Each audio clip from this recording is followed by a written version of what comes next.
From Dragon Dream Teams to introducing the Lord of Winterfell, these are Season 2 details that will change everything in House of the Dragon. Lucerys was devoured into the fiery pit of Vhagar's stomach. Prince Aegon's coup d'etat of the Iron Throne succeeded, and the stage was set for fire and blood. The Dance of Dragons is finally upon us. Everyone knows that the most powerful, influential weapon in the history of Westeros is a fiery winged beast. A dragon is the fantasy world's equivalent of a nuclear weapon. The last dragon we saw doing serious work was Mad Queen Daenerys Targaryen's Drogon. Drogon and the Mad Queen absolutely destroyed King's Landing. But what makes the dragon so mind-bending in House of the Dragon, and so much more explosive than the predecessor of Game of Thrones, is that there are tons of dragons. In fact, Drogon's a little pipsqueak by comparison. And with a brutal Targaryen civil war looming, Season 2 is going to include the ultimate dragon draft. For greens and the blacks, it'll be like a fantasy football draft, but with fire-breathing beasts instead of quarterbacks and running backs. At the end of Season 1, we witnessed Daemon attempt to lure an old dragon out of retirement. And he also mentions a slew of riderless or wild dragons living on Dragonstone. The most infamous beast, Cannibal. The largest and oldest of the wild dragons, Cannibal feeds on dead carcasses and baby dragon eggs. Many men have foolishly tried to tame the beast, only to end up another feast. Daemon will spend Season 2 trying to wrangle saddles onto those dragons. You can bet Season 2 will feature plenty of dragon lineup changes, and possibly a few additions that will change the game. Speaking of lineup changes, the House of Stark's time on the sideline in this show is over. The focus of Season 1 in the House of Dragon was House Targaryen, which makes sense. They're literally the House of Dragons. However, now that the family is warring among themselves, it'll impact the entire kingdom. Each side will have to find allies that support their claim to the throne. It looks like during the intro to Season 2, the bidding for allies will begin in Winterfell, home to the Warden of the North, Lord Cregan Stark. A Stark is always worth celebrating, especially when we spent an awful lot of time in the Red Keep during Season 1. So what do we know about Cregan Stark? If the show uses the same characterization for Stark as the books, Lord Stark is the 21-year-old Lord of Winterfell, one of the finest swordsmen in the entire realm. He commands an army known as the Winter Wolves, an army made up of grizzled Northmen who feared the long winter.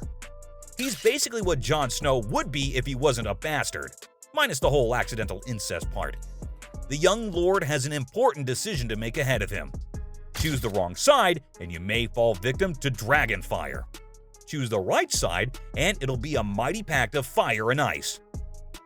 Let's hope Cregan plays the Game of Thrones much better than Ned, or we may end up with another severed head. Season 2 won't just be about the House of Stark. Big names from our beloved Game of Thrones past are set to resurface. Aeron Frey Greyjoy. Poor Theon Greyjoy. R.I.P. Theon. The world is finally expanding in the House of the Dragon, and we can't wait. While Lord Stark is a familiar name for fans, Season 2 will introduce fresh faces to the cast. Two very intriguing ones specifically. Executive producer Sarah Hess recently revealed that the show is adapting the, wait for it, Blood and Cheese storyline. No, it's not like the infamous Red Wedding. Blood and Cheese are the names of new characters. Despite their questionable names, they're actually pivotal characters in the Fire and Blood books. Blood is a mercenary, a former Goldcloak in King's Landing who was ousted for the drunken murder of a prostitute. Cheese is a rat catcher employed by the Targaryens in the Red Keep. All those shots of rats scurrying around the Red Keep might be making sense now. A little foreshadowing to introduce these two.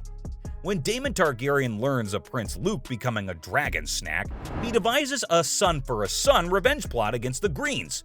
Real Hammurabi stuff. Since Daemon is currently holding up at Dragonstone Castle, he must find a way to kill one of Aegon's sons. A difficult task considering the city walls, the gold cloaks, and the gigantic dragons. Daemon then turns to the dynamic duo Blood and Cheese. Blood does what Blood does, he kills. And Cheese, he knows all the secret passageways of King's Landing. He had to chase rats into the deepest, darkest depths of the city. Together, they might be a real threat. Let's just say Blood and Cheese may do something that changes everything.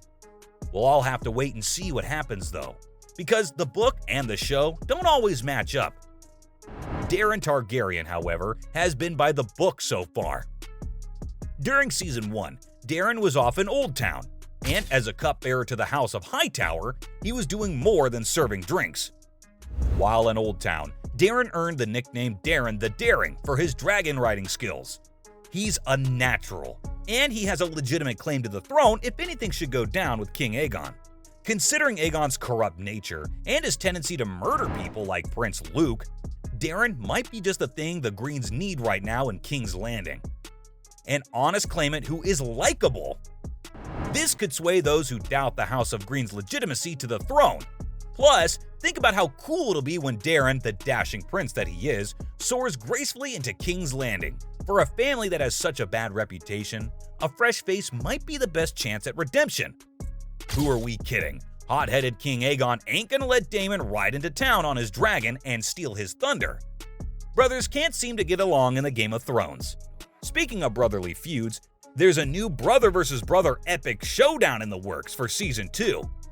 Fighting out of the green corner, Sir Eric Cargill. Fighting out of the black corner, Sir Eric Cargill. Come on, man. Like the names weren't confusing enough. George R.R. Martin's a cruel dude. Back in Season 1, we learned that the Cargills had given their allegiance to opposing Targaryen factions. You know where this is going. The Clegane Bowl was a little bit of a letdown, except this time, the Cargill feud is more tragic. Both men are loyal to their chosen side, faithfully protecting their rightful monarch. The Cleganes were not nearly as relatable. Sandor eventually became a fan favorite, but Sir Gregor Clegane, Cersei's pet, had it coming. Fingers crossed the Cargill Bowl will make up for it. One issue with the show, though, is that it jumps months and often years during a single episode. During Season 1, Episode 6, the show jumped 10 whole years. The cast members who played young Rhaenyra and Alicent were replaced for the remainder of the season. And the response from fans and critics wasn't good.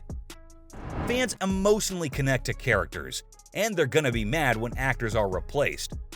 Season 2 promises no more time jumps, and solely focuses on the Dance of Dragons.